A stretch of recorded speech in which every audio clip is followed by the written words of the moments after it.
Hi, everybody. Mario Hemsley coming to you live here once again, as I am trying to do more and more often these days because of the crisis that we find ourselves in. So because of that, I am trying to come to you more live these days. And I don't have any real schedule to what I'm trying to talk about. Okay, here we go. Sorry, I had hit the phone. Okay, there we go. So today is the same way. I'm talking to you about the things that I'm thinking about. And one of the things that I'm thinking about today is that it's time for us to turn to our spiritual selves. Now let me explain what I mean. Your boy is far from a perfect person. Okay? Loved women in the past way too much. Partied a little bit too much. But I have another side. The doctor side I always took very seriously, and I cared seriously for my patients for all those years. That is one of my best sides, my doctor side. My doctor side is my best side because I discovered that I'm capable of loving strangers. So that's my best side.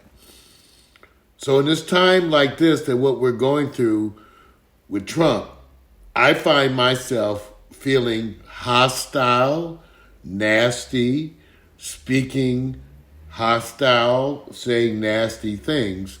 And I know that that's not good for me because my other side, my spiritual side, knows that hate does not help me. See, I don't want to hate. And when things are bringing hate out in me and anger, that's not good stuff. That's not my best side. And I know I need to try to do something about it. And so a bunch of us who are out there, and I see Beth there, I see Holden. God bless you guys. A bunch of us are good people, and this makes us angry. A bunch of us are good people. Now they got us thinking of violence. You know, when you see them kids in cages, it makes you think about picking up a gun. You literally do. So, this stuff is making us violent and making us feel bad. And I said before, I'm a marijuana user because it reduces my stress. I've smoked in front of you guys forever. Have you ever seen me euphoric? I haven't had munchies in 30 years. So no, marijuana takes my anger and turns it down. It's like I compare it to a gas stove. It goes from that high flame to little simmer flame, which is also why marijuana is a good drug for PTSD and other stuff. That's the part of marijuana that I like. People say, so when you say I'm a pothead, I smoke weed, marijuana every day. Start the morning with marijuana every day. Okay? So if you want to call me a pothead or whatever, you can. But I'm not getting euphoric. I roll a joint, make a pot of coffee, and I'll work 90% of the people out there. Okay? So I don't know what they mean. Marijuana reduces stress. Now I'm bringing this up because I'm smoking. I stocked up because this thing is making me angry. And I don't want to be angry. And I know if you're doing what I'm doing and you're at home, then stuff festers. See? And I don't need you to become unhealthy. A bunch of you know. We know as healthcare workers that if you harbor that anger, that shit will make your blood pressure go up. That will actually start making you sick. You will actually start getting sick because you're angry. So my appeal today is for us to try as a group to think what we can do spiritually to handle this. Now, I just thought of this. I'm not saying I'm hitting any home runs, but let me give you an example. Throughout my medical career, I've taken care of many folks who, when they first walked in and saw me, had nigger in their eyes. Okay? And those of us who are healthcare workers who are black know what I'm talking about. Okay? So I've had patients come in and they had nigger in their eyes. Okay? All right, now my thing was I was going to care for that child. And also, I was going to give them the best service they ever had from a physician and leave them confused. And know that I left many a racist white person confused. Because when they left, they were thinking, damn, that black doctor, damn, he was wonderful. He was, geez, my point was to leave you confused. Some people, okay, all bigots are not beyond hope, you guys. I'm just saying it and I'm saying that as a black man. This is a battle for the hearts and minds of people. All bigots are not beyond hope. Most are not. Most bigots are not. Most bigots are one experience away from changing their point of view. Okay? So, as angry as we are at the Trump supporters, we have to try very hard not to root for them to die. It's very easy when you watch them out there acting a fool. You actually start thinking, die, motherfuckers. Die. Buy some land in Texas. You idiots are going to die. And I'm telling you, that kind of thinking is not good for us or them. It's terrible for us spiritually. But I'm suggesting that we all have those moments. See, that's what I'm saying. We have those moments where we think nasty ass thoughts. Horrible thoughts. When we watch them Trump people out there, you start thinking I could just mow them down. I could just, where's the bomber? Where's the Unabomber when you need him? But that's not helping us. Those kind of thoughts will poison us and make us into something that we are not. So what I'm here today saying that Mario Hemsley is struggling today because, and I'm just remembering what I did in the past. I've taken care of racist white folks' children. And I didn't take it out on those children. Nor did I feel any kind of aggression toward those children.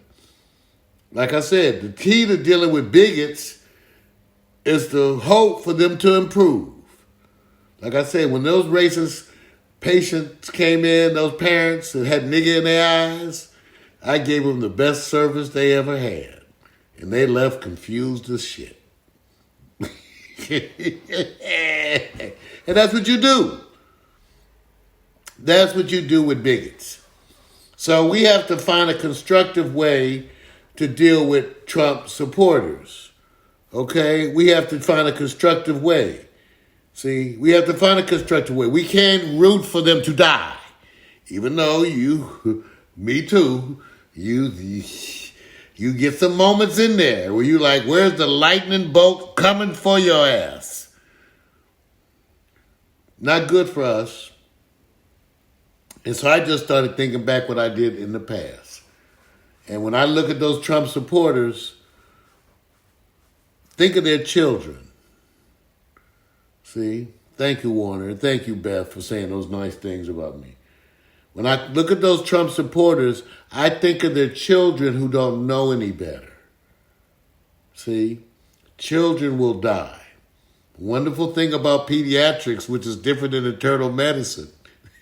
In pediatrics, we get to mostly like our patients. In internal medicine, I'm not so sure. Yeah. But in pediatrics, we mostly get to like our patients. That's what I like about pediatrics. We get to get on the floor and play. That's the wonderful thing about pediatrics. Now, if you're an adult doctor, because I can tell you, even in pediatrics, when they get to be teenagers, that's when you start not liking them. See, when you're in pediatrics, those 15 and 16-year-olds, you start thinking, you little shit. You little asshole, see? You like them at 5, 6, and 7. But I see, so Marvin Bernard is out there, he takes care of adults. See, I take care of children. So I can tell you, it's a lot more pleasant. It is. And so when I look at these Trump supporters, I'm telling you, try to tap into the good side of you. Don't let it make you a hateful person. We have to think of their children who have no choice, who are going to get caught up. And even though their parents are racist, bigots, and all that, they're going to suffer to watching their father and mother sick and suffering. See, think about that. Those children are going to suffer through watching their parents sick and suffering. And I try to think of that. See, because pediatrics does that. I think of those children, they're born kind of pure till we start to mess them up. You know that, right? They are just wonderful until they start learning from us. And one day they saying nigga too. So I'm just saying, here we go. So that was my point today. I'm not going to do a lot of rehashing of things today. The thing that I will tell you to give the reports of the coronas that here in Los Angeles, we are now having testing available. Now, I don't know what's happening in your area, but in Los Angeles, around the city, right now, Thornton's out there. He's been out there. He was out there today going to CVS and some stores getting some supplies. So he's been giving me some updates. But out there in Los Angeles, we have I've been told drive-through testing is down the hill for me. And they got it throughout the LA County. So California, once again, thank you, God, thank you, Lord Father, is getting going. So I don't know what you guys are having, but here in California, it's getting going. And so we have drive-through testing, and I'll get you more information on that, too. So also, by the way, I had to redo a bunch of stuff at Amazon for the orders, you guys. So I'm still sending my co-host stuff. Amazon, it's just a bunch of stuff. I have to redo some stuff because some stuff they just didn't do, not doing, blah, blah, blah. So, but I'm still planning on getting some stuff out to my people. Hey, take a look. Hey, Marvin. See that? Howard University, see? The Mecca, Howard University. So, again, you guys today, more stuff coming out. Remember, still 1% of the United States testing, and they're talking about opening. Just crazy. I'm tired of commenting on that. I already told you, and they're talking about 1 million tests a week. Now, if you get 1 million tests a week, then how long till they have 1 billion tests? Because what I keep stressing is some people need to be tested over and over. Healthcare workers will need to be tested every time they go to work. Healthcare workers, okay? So that's the thing. Now, Thornton's posting some stuff in there about the site for the testing locations. He's also posting some other information. See, we're trying to help you. I'm getting information on finance. The money's gone and people are scrambling, so we're getting information and things to do about all of that. So I'll be sharing that. I'm going to try to come. We'll see. If I can figure out a way to do, part of the reason we suspended Pax Stereo regular broadcasting was to figure out how to do this. So that's what we're trying to figure out. So feel free to write me, give me suggestions. Remember, I am running along with Victor, the Pax Stereo Neo-Urban Internet Television Network. Part of the whole thing I'm trying to do is instruct other people how to be citizen broadcasters and also collaborate. We're also communicating with folks in other countries on the continent of Africa, bringing you stuff from places like Kenya. So we're trying to do some things. It's amazing, but you can be a part of it. If you're in a city somewhere around the United States and you want to broadcast, take a minute just to learn Zoom. Take a minute just to learn Facebook Live. Get ready to broadcast because we really want to hear. If you want to broadcast, if you want to send me videos for me to broadcast, let me know. You can shoot videos and send them over to me. Let me know what I can do to help you be a citizen broadcaster. I've reached out. I put the word out to the musicians I know, you guys. I told them because a bunch of them, they high rolling. A bunch of my musician friends and even the ones I don't know, they're high rolling. That means they've been living paycheck to paycheck too, just at a higher rate. We make the same mistakes too. We live above our means. Some of us who are successful people, we've been living above our means. And some of you have expensive mates. See, I have no wife, no children. So I'm saying I put the word out there to musicians around LA. I talked to Harvey Mason, your world-class drummer, and I told him, I said, I will help any of you go forward with your own live streaming. I've got some information for people who want me to do a how-to series. I'm going to be launching that back. But we're going to I'm willing to give consultations for free. I'm trying to figure out how to do it as a show and how to deal with this quarantine. But, with the one-to-one thing, I might be able to do a limited number of visits here in L.A. to people to help them get... Because I wanted to get up in broadcasting. I want artists to rent rehearsal space in L.A. and have almost no one there and do live broadcasts. I want them to stream live from their homes. So I'm trying to support that personally. And also, not just the artists. Some of you who want to do other things from your home, let me know what you want to do. Because I'm going to try to teach all of you how to be citizen broadcasters. Now, come on. It's the time. It's the time, y'all. The world needs to hear from you. The world needs to hear from you. And I can tell you how. And another thing is it costs damn near nothing. Damn near nothing. You guys, everybody, we need to hear from people all around the country what they're experiencing. The idea, revolutionary thoughts in times of great stress, right?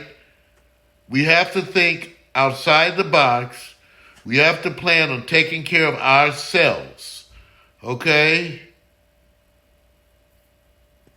Oh, yeah, I got... Warner, you want to sell a country song? Okay, Warner puts out there, I got a country song to sell, got any connections? I mean, I know how to... Listen, your boy is on Amazon with 9 CDs. I got 9 CDs on iTunes. I did 9 CDs out of my home studio before I became internet television. So you can go out there. I got a bunch of stuff. So I can tell you, okay, so you can copyright your song online. Harry Fox, right now, you can go there right now, Google Harry Fox. You can copyright your song right now, upload a MP3.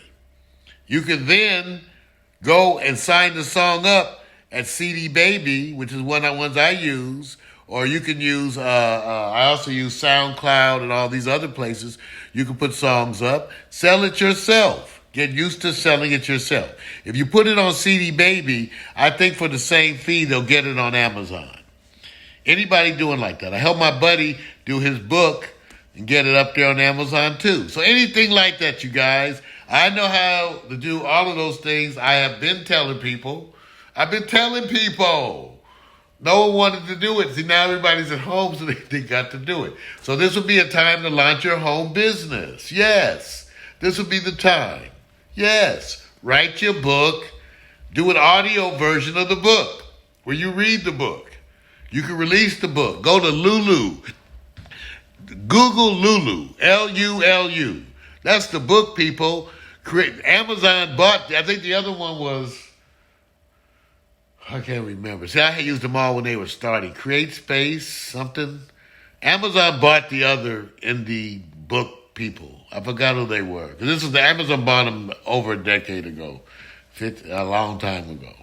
So, but you can release your book now. You can release the record now.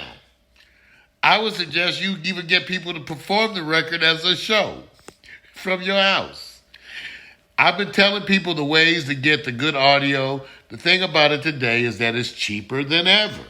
And the phone is the one device that's wonderful. So you got to learn to use the phone.